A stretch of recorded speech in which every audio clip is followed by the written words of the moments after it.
देखा है कि भारत में और भी बहुत सारे ऐप है, जैसे गूगल पे की बात करें, पेटीएम की बात करें, भारत पे की बात करें, फिर फ़ोन पे की बात करें, तो उनसे ये ऐप कैसे अलग होगा और क्या इसकी यूएसपी होगी?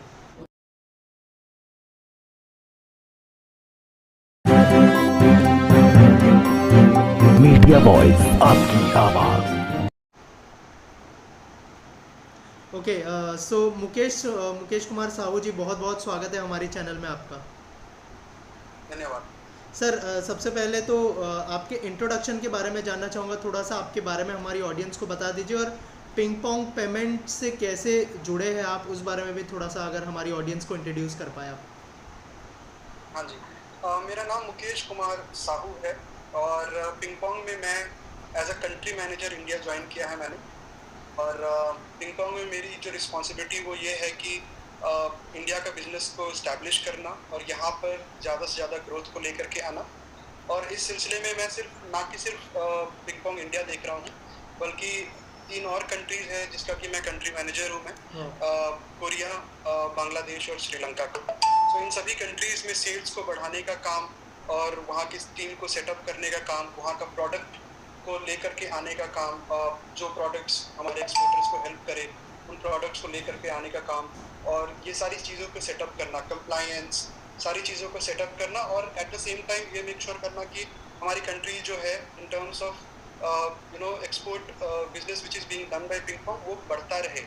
ये चीज़ मेरा रोल है यहाँ पिंग पोंग में। पिंग पोंग के पहले मैंने कुछ बड़ी कंपनीज जैसे कि अमेजॉन, तोशिबा, हनीवेल, इन सभी कंपनीज के साथ में मैंने काम किया है। अमेजॉन में मैं 2015 से था और 6 साल में वहाँ था ऑलमोस्ट। और अमेजॉन में एक टीम है, अमेजॉन ग्लोबल सेलिंग टीम, जो कि ध्यान देती है exports from India to anywhere else in the world. उस टीम को मैंने सेटअप करने में हेल्प किया था with some of my other teammates. तो ये मेरा रोल था अमेजॉन में। और जैसा कि मैंने कहा, मैंने तोशिबा और हनीवेल में भी डिफरेंट कैपेसिटीज़ में पहले काम किया हुआ है। राइट। और सर, पिंग पोंग पेमेंट्स के बारे में थोड़ा सा अगर हमारी ऑडियंस को बता पाए आप कि ये कैसे लोगों को मदद करेगा और क्या exactly Ping Pong payment app है?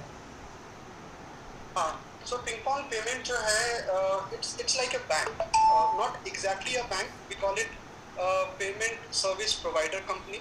और इस कंपनी के थ्रू हम लोग क्या करते हैं कि हम लोग रिसीविंग अकाउंट्स देते हैं, वर्चुअल रिसीविंग अकाउंट्स देते हैं कस्टमर्स को, जिससे कि जो भी एक्सपोर्टर्स आज के दिन में यहाँ से इंडिया के बाहर जो भी बिजनेस करते हैं तो उनका पेमेंट आना है उनके बैंक अकाउंट में। तो आज के दिन में उनके पास मल्टीपल ऑप्शन है, या तो बैंक अकाउंट से ले सकते हैं या हमारे जैसे पेमेंट सर्विस प्रोवाइडर से ले सकते हैं। तो हम लोग पिंग पोंग में हम लोग रिसीविंग अकाउंट्स देते हैं जिसके थ्रू कस्टमर्स को पेमेंट्स उनके बैंक अकाउंट में आता है। वाह। तो ये हमारा कोर प्रोडक्ट ये है। राइट। सर, इसके अलावा जो है हमने देखा है कि भारत में और भी बहुत सारे ऐप है, जैसे गूगल पे की बात करें, पेटीएम की बात करें, भारत पे की बात करें, फिर फ़ोन पे की बात करें, तो उनसे ये ऐप कैसे अलग होगा और क्या इसकी यूएसपी होगी? हाँ, तो गूगल पे और फोन पे, पेटीएम जो आप बता रहे हो वो डोमेस्टिक ट्रांजैक्शंस के लिए है, वो ये यूपीआई प्लेटफॉर्म्स है। राइट। और जो हमारा जो प्लेटफॉर्म है पिंग पोंग, ये एक पेमेंट सर्विस प्रोवाइडर कंपनी है जो कि सिर्फ एक्सपोर्टर्स के लिए है। सो हमारा जो काम है वो बहुत सिमिलर है बैंक अकाउंट्स के जैसा, जिसके थ्रू कस्टमर्स अपना पेमेंट जो है अपने अंडरलाइंग बैंक अकाउंट्स में ले सकते हैं। सो बेसिकली क्या होता है कि पिंग पोंग में हम लोग रिसीविंग बैंक अकाउंट देते हैं। रिसीविंग बैंक अकाउंट जो होता है वर्चुअल बैंक अकाउंट्स होता है। ये वर्चुअल बैंक अकाउंट जो होता है हमारे पार्टनर्स, और हम लोग पार्टनर्ड है बड़े बड़े bank one of the biggest banks in the world like Citi bank, Barclays, Morgan Stanley, इन जैसे बैंक्स के साथ में है। तो ये बैंक्स जो है हमें वर्चुअल अकाउंट्स देते हैं और इन वर्चुअल अकाउंट्स को हम अपने कस्टमर्स को देते हैं। अभी ये वर्चुअल अकाउंट्स के साथ वो लोग हमारे डैशबोर्ड में आकर के, हमारे पिंग पोंग के अकाउंट में अपना उनका पिंग पोंग अकाउंट क्रिएट होता है, वहाँ पर आकर के इन वर्चुअल अकाउंट्स के साथ में वो अपना डोमेस्टिक बैंक अकाउंट को ऐड करते हैं। या डोमेस्टिक बैंक अकाउंट होता है, या किसी को आईएनआर में पेमेंट नहीं लेना है, जैसे कोई और करेंसी में पेमेंट लेना है, यूएसडी या किसी में, तो वो अपना ईएफसी बैंक अकाउंट को अटैच करते हैं हमारे अकाउंट के साथ में। तो पेमेंट जब भी एक्सपोर्टर्स को जो पेमेंट आता है वो पहले इन वर्चुअल अकाउंट्स में आता है, और उन वर्चुअल अकाउंट से डायरेक्टली एज पर आरबीआई गाइडलाइन वो ऑटो विड्रॉल हो जाता है कस्टमर्स के अंडरलाइन बैंक अकाउंट में। जो ओके। हमारा जो यूएसपी है वो ये है कि हम लोग की जो रेट्स होती है, जो हमारी जो रेट्स हम लोग जो प्रोवाइड करते हैं स्पेशली ई कॉमर्स के एक्सपोर्टर्स को, वो राइट, लोएस्ट है in the market. Whatever rates customer is getting anywhere else in e commerce, we can either match और we can beat it. That's our motto. And other than that हम लोग का जो rates है उस वो बिल्कुल transparent pricing है। सो हम लोग जब एफएक्स कन्वर्जन्स की बात करते हैं कि जो जैसे कि 100 यूएसडी हमने किया तो वो कितना आईएनआर में आएगा, तो किसी भी कंपनीज के साथ में दो कंपोनेंट होता है। एक कंपोनेंट होता है कि कंपनी का कमीशन रेट्स। तो कमीशन रेट्स जैसा कि मैंने कहा कि we can try to match any lowest rate which is there in the market. Right, but at the same time जो दूसरा चीज होता है वो होता है कि किस मार्केट के जो मतलब हर एक दिन का जो एक्सचेंज रेट होता है वो कौन से एक्सचेंज रेट में हम लोग जाके एक्सचेंज करते हैं। तो राइट, उसके लिए एक वेबसाइट है XC.com, और हमारी जो वेबसाइट हमारी जो एक्सचेंज रेट्स होती है वो डायरेक्टली XC.com से हम लोग लेते हैं। तो ये जो XC.com का ये शायद we should be the only company who can say with confidence कि यू गो, जिस दिन भी आपका पेमेंट हो रहा है, जिस दिन भी आपका पेमेंट रिसीव हो रहा है, आप जा करके XC.com में जाओ, मिड मार्केट रेट चेक करो, और जो भी मिड मार्केट रेट मिलेगा एग्जैक्टली सेम रेट आपको पिंगपोंग के थ्रू मिलने वाला है। राइट। तो ये हमारा सर ऑल्सो यूएसए, सिंगापुर, चीन के बाद भारत में इसको लॉन्च करने का क्या क्या कारण था, क्या रीज़न था, अगर कुछ बताया उस बारे में से। बिल्कुल बिल्कुल। सो देखिए, इसके लिए मैं थोड़ा हिस्टोरिकल चीज़ देना चाहूँगा मैं, कि ऐसा है कि व्हेन भी हम लोग जब बात करें कि इंडिया का ग्रोथ हिस्ट्री कैसे रहा है, अगर आप देखेंगे हमारा जो सबसे बड़ा स्ट्रेंथ क्या है, हमारा भारत देश का सबसे बड़ा जो स्ट्रेंथ है वो मेरे ख्याल से ये है हमारे कंज्यूमर स्ट्रेंथ। जो राइट, हमारी जो जनता है वो पॉपुलेशन। हमारा सबसे बड़ा स्ट्रेंथ है। हम we are probably the biggest consumer economy in the world, right? Right, right, तो in that way that becomes our strength. Until some time back बहुत सारे लोग बोलते थे कि पॉपुलेशन है, इश्यूज है, बट अभी जाकर के हमारी करंट गवर्नमेंट ने और हमारी जनता ने भी ये रियलाइज किया है कि जो हमारा कुछ दिन पहले जो प्रॉब्लम्स हुआ करता था, जो हमारा कंज्यूमर बेस जो है वो हमारा एक्चुअली में वो हमारा स्ट्रेंथ है। इस चीज को लेकर के ये चीज बहुत सारी companies, talk about companies like Walmart, Amazon, eBay, Etsy, सभी कंपनीज ने ये रियलाइज किया कि भारत में क्या पोटेंशियल है। राइट, ये सभी कंपनीज ने धीरे धीरे आकर के अपना इंडिया में आकर के अपना बेस को बनाना चालू किया, मतलब आकर के अपना कंपनीज खोला। अभी से लास्ट के 8-10 ईयर्स में देखोगे तो आप तो इंडिया की जो डोमेस्टिक ई कॉमर्स है वो ऐसे बूम किए हैं जो कि शायद अनपैरेलल्ड है हिस्ट्री में। पूरी राइट, दुनिया में हम लोग एक मिसाल है जो ई कॉमर्स का जो हमारा ग्रोथ हुआ है। क्यों? क्योंकि हमारे पास में कंज्यूमर स्ट्रेंथ है। जब ये सब सारी चीजें हो रही थी, जब हमारा ई कॉमर्स स्ट्रेंथ बढ़ रहा था, उस साइड में पैरेलली क्या हो रहा था, कैसे चेंज आ रहा था कि 2014 में हमारी एक गवर्नमेंट आई, नरेंद्र मोदी जी की गवर्नमेंट आई, राइट, बीजेपी गवर्नमेंट। और वो गवर्नमेंट ने आकर के बोला कि हम लोग अगर फिस्कल डिफिसिट के बारे में बात करते रहे, हम लोग इम्पोर्ट के बारे में बात करते रहे, तो सिर्फ इससे हल नहीं होने वाला है। क्यों नहीं हम लोग 2-3 और चीज़ों में बात कर सकते हैं जिससे कि हमारा प्रॉब्लम सॉल्व हो सकता है। जैसे कि why not do make in India. मतलब राइट, गवर्नमेंट ने बोला कि हम लोग अपनी कंट्री को धीरे धीरे हमें पोजीशन ऐसे करना है कि हम लोग एक मैन्युफैक्चरिंग इकोनॉमी बन जाए। अभी हम लोग सर्विस बेस्ड इकोनॉमी है, but the Endeavour is that apart from being a good service based economy, in the long run we start establishing ourselves as a good manufacturing economy as well. तो वो चीज़ होना शुरू हुआ हमारे country में। Government ने बहुत सारी सब्सिडीज देना शुरू किया और ये करना शुरू किया कि हमारी मैन्युफैक्चरिंग बढ़ता जाए। उसी समय में गवर्नमेंट ने ये भी स्टार्ट किया कि हम लोग एक्सपोर्ट्स को बढ़ावा दें। अभी एक्सपोर्ट्स को बढ़ावा देने के लिए गवर्नमेंट ने बहुत सारी स्कीम्स को लेके आया, जैसे कि GST waiver for exports, MEIS exemption, everything. तो ये सब सारी चीज़ें हो रही थी। तो इन दोनों चीज़ों को देखो, अगर आप एक साइड से ई कॉमर्स का बढ़ावा हो रहा है भारत में और दूसरी साइड से एक्सपोर्ट्स को गवर्नमेंट बढ़ावा दे रही है। अभी ये ई कॉमर्स कंपनीज ने क्या कहा, बोलो चलो अब हम लोगों ने यहाँ पर डोमेस्टिक एक्सपोर्ट्स तो कर दिया, अब क्यों ना हम लोग शुरुआत करें यहाँ से एक्सपोर्ट्स का। डोमेस्टिक सेल्स के अलावा हम लोग एक्सपोर्ट्स भी शुरू करते हैं अपने प्लेटफॉर्म से। तो वैसे शुरुआत हुआ सारे प्लेटफॉर्म से, ईबे, एटसी, अमेजॉन, इन सभी प्लेटफॉर्म्स में ग्लोबल सेलिंग का जो चलन है वो शुरू हुआ, ग्लोबल ट्रेड का शुरुआत हुआ, जिसमें कि सारे हमारे एक्सपोर्टर्स जो अभी तक इमेजिन ही नहीं कर सकते थे, उनके लिए यही था कि अब हमें अगर सेल्स करना है इंडिया के बाहर के कस्टमर्स को, तो सिर्फ डायरेक्टली हम लोग जा करके क्या है कि अपने कस्टमर्स को बेच सकते हैं सामान, अपने हमारे जो एग्जिस्टिंग कस्टमर्स हैं। लेकिन हमारे एग्जिस्टिंग कस्टमर्स के बियॉन्ड हम लोग कैसे दूसरे कस्टमर्स को भी बेच सकें, जिस जोग्राफी में हमारी शॉप्स नहीं है वहाँ पर भी कैसे सेल कर सके। तो उन लोगों को इसके बारे में नॉलेज मिलना चालू हुआ और ये स्पोर्ट्स को वो लोग ज्वाइन करना शुरू किए। तो ये सभी चीज़ें ऐसे होती गई हैं कि अभी पिंग पोंग और पिंग पोंग ही नहीं, पिंग पोंग जैसी और दूसरी कंपनी सभी को ये समझ में आ गया है कि भारत के क्या पोटेंशियल है।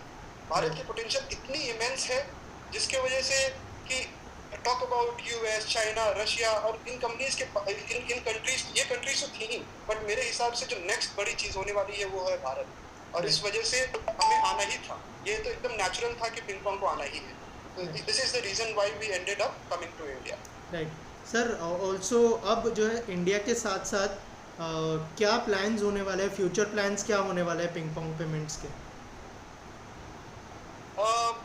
मल्टीपल प्लान्स हैं, फ्रैंकली स्पीकिंग काफ़ी सारी चीज़ें हैं जो कि हमें अभी करना है अगले कुछ सालों में। सबसे पहला प्लान ये है कि हम लोगों ने भारत में शुरुआत किया था ऑपरेशन 2020 में। 2020 की शुरुआत में हमने अपना ऑपरेशन शुरू किया, काफ़ी अच्छा किया है हमने, कंसिडरिंग द सिचुएशन कि उसके जस्ट बाद में ही लॉकडाउन रहा। But you will be amazed to know that हम लोगों ने ऑलमोस्ट 300% का ग्रोथ जो है लास्ट के 2 सालों में हमने दिया है। क्या बात? हर साल हमने 300% ग्रोथ के हिसाब से हम लोग बढ़े हैं और इस सिलसिले में हमें इस चीज़ों को और बढ़ाना है। और जो सबसे पहला टारगेट है वो ये है कि अगले 2 साल में हमारा कम से कम $1 बिलियन का ट्रांजैक्शन का टारगेट है from India. That's our internal goal that we would be doing at least $1 billion by 2024 end. So ये सबसे पहला हमारा इंटरनल गोल है। सेकेंड चीज़ है कि ये कैसे होगा, when we speak about it, ये कैसे होगा, ये इसी तरीके से हो सकता है जबकि हम लोग ना कि सिर्फ अपनी प्रोडक्ट, अपनी ब्रांडिंग पे करें काम, बल्कि at the same time we work closely with the government also, क्योंकि गवर्नमेंट बहुत सपोर्टिव है। गवर्नमेंट काफ़ी हेल्प कर रही है एक्सपोर्ट्स को बढ़ावा देने के लिए। तो गवर्नमेंट की बहुत सारी एक्सपोर्ट एजेंसीज है like FIO, EPCH and all, जिनके साथ में हम लोग एडवांस स्टेज ऑफ टॉक्स में हैं और उनके साथ में हम लोग बहुत डीप रूटेड हो रहे हैं सिस्टम में, उनके साथ पार्टनरशिप्स में, और उनके साथ में हम लोग आगे काम करने वाले हैं अपने फर्दर बिजनेस को बढ़ाने के लिए, at the same time working with the government to help them increase the exports from India. So that's something that we are doing. Second thing is working with the government. Third जो हमारा एक बहुत important चीज़ है वो ये है कि हम लोग कैसे एक ब्रांड विथ अ पर्पस बन सके।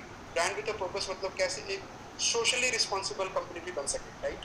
तो सोशली रिस्पॉन्सिबल कंपनी बनने के सिलसिले में हमने लास्ट ईयर जब कोविड का जो फेज़ 2 हुआ था, तो आया था वेव 2 आया था, उस समय में हमने जोमेटो जैसी कंपनीज के साथ में मिल करके हमने कुछ CSR एक्टिविटीज़ भी किया, जिसमें कि हम लोगों ने कोशिश किया कि ज़्यादा से ज़्यादा लोगों तक ऑक्सीजन सिलेंडर्स पहुंच सके। बट वो एक छोटी शुरुआत है और इस चीज़ में हमें अभी इस ईयर आप देखोगे, इस ईयर और नेक्स्ट ईयर देखोगे कि हम लोग बहुत सारे और काम करने वाले हैं, जिससे कि ये भी इस्टेब्लिश हो सके कि हम लोग यहाँ सिर्फ बिजनेस के लिए नहीं है, बल्कि हम लोग केयर करते हैं इंडियन सोसाइटी के लिए और हम लोग एक सोशली रिस्पॉन्सिबल कंपनी भी बनना चाहते हैं। तो ये होगा। और एक चीज़ मैं बोलना चाहूँगा कि इंडिया अगर हम लोग देखें तो साउथ ईस्ट एशिया में हमारा काम सिर्फ स्टैंड अलोन नहीं है, हमारा काम ये भी है कि कैसे हम लोग अपने साथ में हमारी जो कुछ नेबरिंग कंट्रीज़ हैं उनको भी कैसे ले करके आगे बढ़ सकें। मुझे एक बहुत इंपॉर्टेंट चीज़ ये होने वाला है कि हम लोग बांग्लादेश, श्रीलंका, इंडोनेशिया, मलेशिया, इन सभी जगहों में हम लोग जाना चाहेंगे, पिंग पोंग को ले जाना चाहेंगे। और जो सेम एक्सपोर्ट इकोसिस्टम हम लोग आज के दिन में इंडिया में भी बिल्डअप कर रहे हैं, वो सेम चीज़ें हम लोग वहाँ बिल्डअप करने वाले हैं through the help of India being at the core, you would say. तो ये चीज़ें अभी होने वाली हैं। राइट आपके थॉट्स बहुत अच्छे हैं और आई एम श्योर आप लोग बहुत अच्छा ग्रोथ करेंगे। साथ ही लास्टली आपसे जानना चाहूँगा कि जो ग्राहक या फिर जो ऑडियंस आपको देख रही है उनके लिए क्या मैसेज होगा आपकी तरफ से और पिंग पोंग की तरफ से?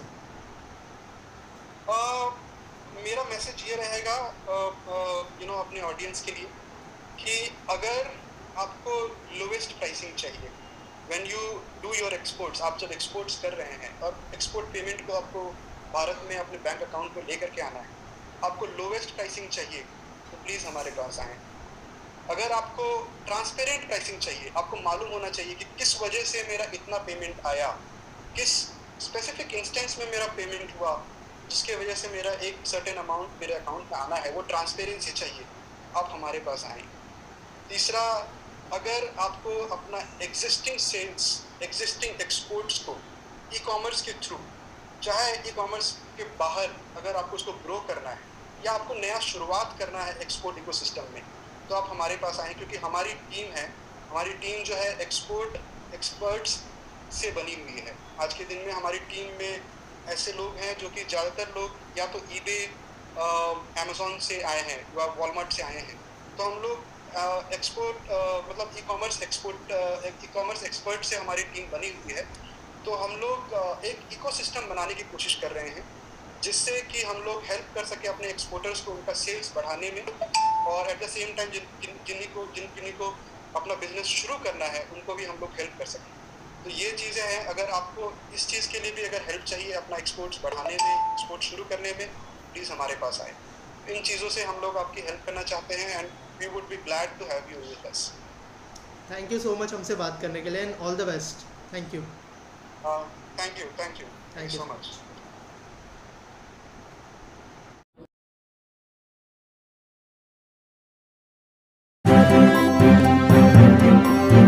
मीडिया वॉइस आपकी आवाज।